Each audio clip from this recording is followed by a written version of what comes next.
Ben istedim böyle olsun düzenimiz, yar bozulsun bizden kalan her ne varsa hepsi birden kaybolsun. Hataları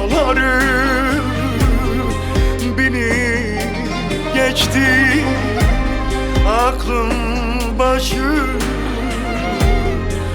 terk etsin. Yaptıkların canıma yetsin, sana olan sevda bitsin.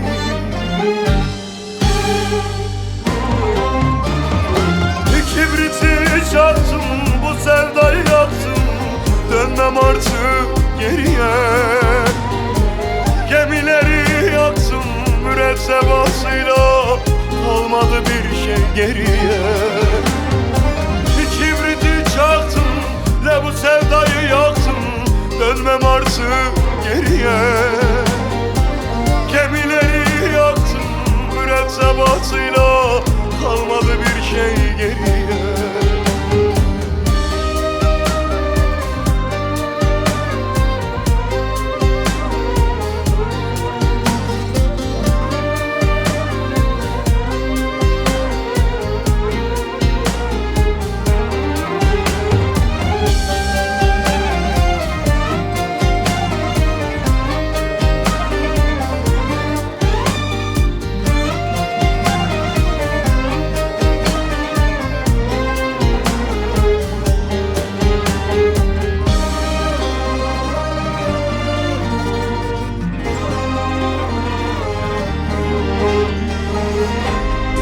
Yordu beni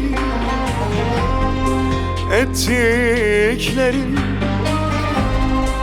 yere batsın senin sevgin.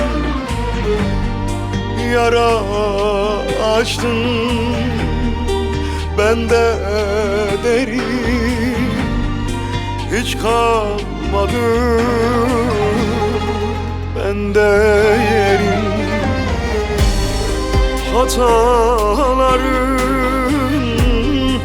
bini geçti, ah aklım başımı terk etsin.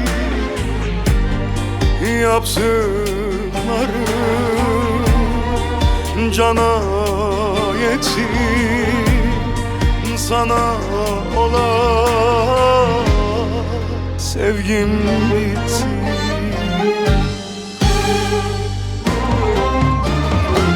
Kibriti çaktım, bu sevdayı yaktım, dönmem artık geriye. Gemileri yaktım mürettebatıyla, kalmadı bir şey geriye. Ne kibriti çaktım, bu sevdayı yaktım, dönmem artık geriye. Gemileri yaktım mürettebatıyla,